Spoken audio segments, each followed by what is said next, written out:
یہ تو ایک سٹیٹمنٹ دی، اس کے بعد اس کے اوپر مقدمہ قائم ہوا، اس نے آفیشلی آ کے معافی بھی مانگ لی، وہ ہاتھ جوڑ جوڑ کے اپنی زندگی کی بھیک بھی مانگ رہی ہے، اور وہ جو سٹیٹمنٹ بھی دی اس نے وہ ریبٹل کے طور پر دی، جذبات میں آ کے جب آپ کسی کے ریجن پر حملہ کریں گے اس کے جواب میں وہ آپ کے ریجن پہ حملہ کرے گا. کوئی آرگنائز طریقے سے یہ کام نہیں چلا تھا. بسم اللہ الرحمن الرحیم. السلام علیکم. میں ہوں کیسر احمد راجہ. امید ہے آپ سب کی طبیعت بالکل ٹھیک ہوگی. عام طور پہ میں جو اسلامک اسکالرس ہیں ان کی باتوں پہ میں رسپونڈ نہیں کیا کرتا، بیکاز میں خود کو بارڈر کا سپاہی کہتا ہوں کہ میرے گھر میں جو کچھ ہو رہا ہے اس سے ہم انٹرنلی داخلی طور پہ ڈیل کر سکتے ہیں.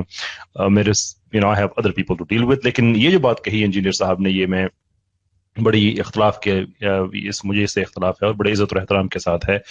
It has to be responded to. تو اس پہ میں رسپونڈ کرنا چاہوں گا. دو چیزیں بیسکلی اس کلپ میں ہیں. ایک تو یہ ہے کہ یہ معاملہ اتنا زیادہ تھا نہیں اور غلطی بھی اس میں مسلمان کی تھی، اور دوسرے یہ کہ جو اس وقت انڈیا میں پریشر بلڈ کیا جا رہا ہے اس کے پیچھے انٹرنیشنل پالیٹکس ہے، یعنی کہ امریکہ سزا دے رہا ہے انڈیا کو رشیا کے ذریعے، معافی چاہوں گا عرب ملکوں کے ذریعے، کہ جو رشیا سے جو ابھی ٹریڈ وغیرہ انڈیا نے کی ہے، آئل خریدا اینڈ سو فورتھ. well یہ دونوں ہی باتیں غلط ہیں. And I would like to respond to them both one by one. یہ کلپ کا حصہ آپ نے سنا، یہ میں آپ کو دوبارہ بھی سناؤں گا، لیکن پہلے چلتے ہیں وہ جو انٹرنیشنل پالیٹکس کی یہ بات کر رہے ہیں کہ اس میں کتنی حقیقت ہے. اوریجنل والے غلام ان کے جن کی رشیا کے ساتھ نہیں بنتی، تو انہوں نے پھر ان کو اللہ شاہدی دی کہ ہاں جی اب آیا ہے انڈیا قابو میں، تو آپ لوگ آفیشل سٹیٹمنٹس دیں. یہ جو میں آپ کو بتا رہا ہوں یہ ریئل ٹائم اوریجنل ڈیٹا ہے. ہم whatever that means real time original data, no idea اس کا کیا مطلب ہے، لیکن جو امپلائی کر رہے ہیں وہ جو بھی آپ سنیں گے بھی کہ بنیادی طور پہ ہم صرف لوکل خبریں سنتے رہتے ہیں، لیکن سم ہاؤ انجینئر صاحب نے انٹرنیشنلی اس چیز کو ڈیکوڈ کر لیا ہے سم ہاؤ کہ جو ہو رہا ہے یہ امریکہ کر رہا ہے. انفارچونیٹلی کوئی ایسی خبر ایگزسٹ کرتی نہیں ہے. ہم چونکہ صرف لوکل اپنی خبریں سن رہے ہوتے ہیں، ورلڈ پالیٹکس کیا ہو رہی ہے وہ آپ کو اندازہ نہیں ہوتا. خیر مجھے تو اس وقت ہی اندازہ ہو گیا تھا کہ یار یہ عربیوں میں کون سا ایمان جاگ اٹھا ہے. ہاں اس سے بڑے واقعات ہوئے ہیں اسلاموفوبیا کے خلاف، گستاخانہ کارٹونز کے خلاف. اس وقت یہ سارے عرب ملک سوئے پڑے ہوئے تھے.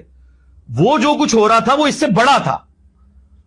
یہ تو ایک سٹیٹمنٹ دی، یہ تو ایک statement the and so forth. یہ باتیں آپ نے پہلے بھی سنی، لیکن جو پہلا ایسا کنکلوڈ ہوتا ہے یہاں پہ جو جس میں صریحاً غلط بات کہہ رہے ہیں انجینئر صاحب. And again I like to say this with respect, ایسا نہیں ہے کہ عرب ممالک نے رسپونڈ نہیں کیا اور وہ سوئے رہے. جب ڈینمارک کی طرف سے یہ واقعہ ہوا تھا، جب توہین آمیز خاکے وہاں پہ پبلش ہوئے تھے، 3 سے 4 مہینے کے اندر اندر جو امپورٹس اینڈ ٹریڈز ہے وہ ڈینمارک کے ساتھ عرب ملکوں کی وہ 50% تقریباً کم ہو گئی تھی، لگ بھگ آدھی ختم ہو گئی تھی. کوئی $170 ملین کا ان کو نقصان ان کی اکانومی کو ہوا.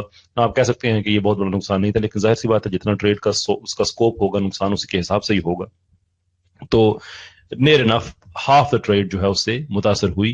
اور یہی وجہ ہے کہ جب یہ معاملہ فرانس میں ہوا تو ایک طرف فرینچ ایڈمنسٹریشن نے اپنے عوام کی طرف دیکھ کے دلیری کے ساتھ باتیں کر رہے تھے کہ ہم گیون نہیں کریں گے اور اپنی ویلیوز کے ساتھ رہیں گے وغیرہ وغیرہ وغیرہ، اور دوسری طرف عرب ملکوں کے ساتھ جو ہے ان کو بھی کہتے تھے کہ پلیز آپ بائک آؤٹ نہ کر دیجیے گا، بیکاز انہیں پتا تھا کہ یہ پہلے بھی کر چکے ہیں. They do. تو یہ آپ کا آرگومنٹ ہو سکتا ہے کہ عرب ملکوں کو اس سے زیادہ سخت لب و لہجہ اختیار کرنا چاہیے، زیادہ سخت میجرز لینے چاہیے. That's fair enough. لیکن اپنی بات کو زیادہ باوزن بنانے کے لیے یہ کہہ دیں کہ عرب ممالک ہمیشہ سوئے رہتے ہیں اس معاملے میں، دیٹس جسٹ ناٹ ٹرو. یہ ڈسکلیمر کے طور پہ میں ضرور کہنا چاہوں گا کہ میری ہمدردیاں عرب ممالک سے نہیں ہے. آئی ڈونٹ تھنک کہ وہ اسلام کو پرفیکٹلی ریپرزینٹ کرتے ہیں یا ہم کرتے ہیں، لیکن اگین اپنی بات میں زیادہ رنگ ڈالنے کے لیے فیکچولی ان ایکوریٹ باتوں کو پھیلانا یہ بری بات ہے. اور انجینئر صاحب جیسے آدمی کے لیے تو پرٹیکولرلی یہ بات بری ہے، اس لیے کہ لوگ ان کو سنتے ہیں، صاحب رائے ہیں، وہ ذہن سازی کرتے ہیں. تو جب ان کی طرف سے ایسی باتیں ہوں گی تو پھر لوگوں کی ذہن سازی اچھے طریقے سے نہیں ہوگی بلکہ غلط ہوگی، فیکچولی ان ایکوریٹ ہوگی.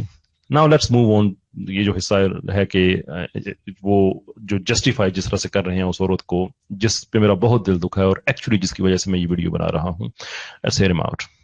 اس کے بعد اس کے اوپر مقدمہ قائم ہوا، اس نے آفیشلی آ کے معافی بھی مانگ لی، وہ ہاتھ جوڑ جوڑ کے اپنی زندگی کی بھیک بھی مانگ رہی ہے، اور وہ جو سٹیٹمنٹ بھی دی اس نے وہ ریبٹل کے طور پر دی، جذبات میں آ کے جب آپ کسی کے ریجن پر حملہ کریں گے اس کے جواب میں وہ آپ کے ریجن پہ حملہ کرے گا. کوئی آرگنائز طریقے سے یہ کام نہیں چلا تھا. رائٹ. یہ بات آپ نے سن لی، پہلے بھی آپ نے سنی تھی.